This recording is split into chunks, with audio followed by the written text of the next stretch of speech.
Bonjour tout le monde, aujourd'hui on est le 4 janvier 2025.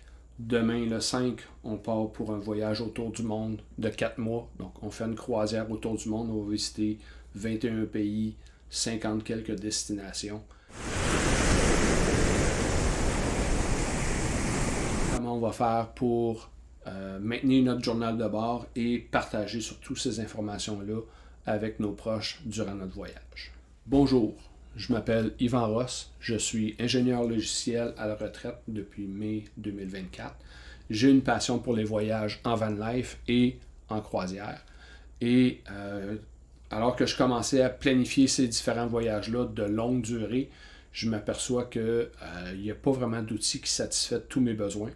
Alors, j'ai commencé à faire de l'acquisition d'informations pour planifier ces voyages-là et surtout, j'ai commencé à me familiariser avec l'intelligence artificielle pour m'aider à planifier ces voyages-là. Donc, j'ai créé le site TWI, donc Travel with Artificial Intelligence Across the World, pour vous partager ces informations-là, pour vous aider à découvrir comment on peut utiliser l'intelligence artificielle pour planifier nos voyages. Et par la suite, vous donnez un coup de main donc, dans l'objectif d'accélérer votre processus, donc passer moins de temps à planifier et beaucoup plus de temps à apprécier nos voyages. Pour partager l'information avec nos proches, la première est très facile. Donc, on utilise des photoframes. Donc, j'ai 3 photoframes auxquels je partage de l'information. Donc, si vous allez sur Amazon Digital Photo Frame, vous allez trouver. Le plus important, chercher avec un courriel, email. Donc, ici, celui-là supporte le courriel, supporte les emails. Donc, essentiellement, ça me permet d'envoyer un courriel directement à une adresse spécifique de mon photoframe. Et à ce moment-là, je peux partager une photo de ma journée. Alors ici, dans notre cas, on peut partager des vidéos et des photos. Et moi, j'envoie un courriel partagé à trois destinataires et automatiquement, tout le monde reçoit l'information et je partage l'information avec mes petits-enfants. La deuxième option, on utilise une application qui s'appelle PolarStep. Donc, PolarStep, vous avez une version web. Donc, principalement, moi, j'utilise la version web pour planifier mon voyage, donc écrire les informations de base. Donc, un exemple d'un voyage qu'on a déjà réalisé, exemple la baie Georgienne cet été. Alors, vous avez l'itinéraire complet, vous avez les photos qu'on a prises, on a donc le texte associé avec chacune des destinations, les différentes photos. Donc, si je ne suis pas très bavard, mais on peut mettre quand même beaucoup d'informations. Et par la suite, si je veux ajouter des informations, j'ai juste à faire une édition. Je vais sélectionner les photos, je vais aller dans mon... je ne sais pas trop quelle photo je vais prendre ici, donc une des photos. J'ajoute l'information et la photo s'ajoute, ainsi de suite. Donc c'est très facile à utiliser, je sauvegarde mes changements et à ce moment-là, l'information est partagée avec mes proches, avec ceux avec qui je partage ce voyage-là. Donc, si je regarde ici, je peux commander des travel books, donc je peux convertir ce voyage-là en papier, en profil papier. Je peux consulter ensuite des guides, donc vous avez accès à des guides, donc je peux explorer tous les guides.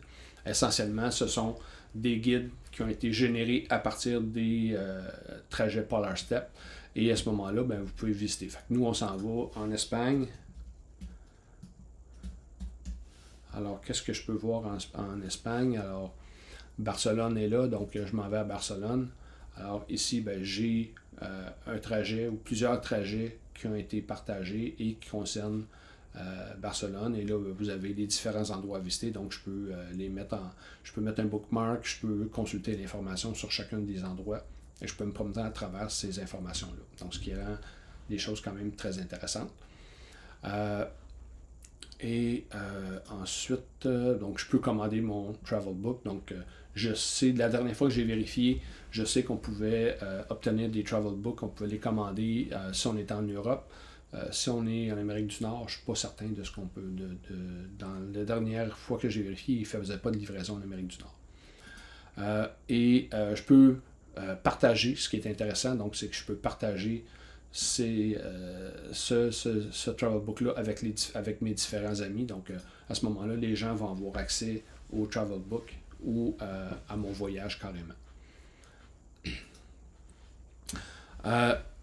Donc, l'aspect, la version desktop, j'utilise principalement pour planifier. Donc, exemple ici, MSC Magnifica World Cruise. On part demain. Donc là, les dates, j'ai changé les dates un petit peu. Ah non, ok, lui, c'est correct. Donc, alors, vous avez, fait que ici, c'est très simple. Donc, je m'en vais à un endroit, je suis à Mindelo, entre Mindelo et Rio, j'ai une nouvelle destination, j'ajoute la destination ici, je la recherche et je fais l'ajout. Je peux modifier le nombre de nuits, je peux changer les dates, ainsi de suite. Donc, très facile à utiliser. Et à partir de ça, je peux le partager donc sur Facebook, sur Twitter, par courriel. Je peux copier le lien ici et l'envoyer à des amis, ou je peux carrément embedder le code dans une page web. Donc, ce que j'ai fait moi sur mon site web. Donc, si je reviens à twi.world, ici. Donc, si je viens dans About, exemple, j'ai partagé le lien de mon itinéraire et si vous cliquez sur PowerStep, vous allez avoir accès à mon site et vous allez pouvoir revenir sur la destination. Donc, très facile à utiliser pour l'instant. Donc ici, étant donné que je suis en mode desktop et que je ne suis pas en voyage présentement et que les dates, on n'est pas encore rendu à la date du voyage, je ne peux pas éditer l'information, je peux juste ajouter les destinations.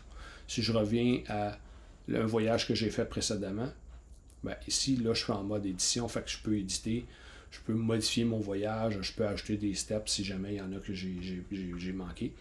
Donc, je peux jouer avec cette information-là.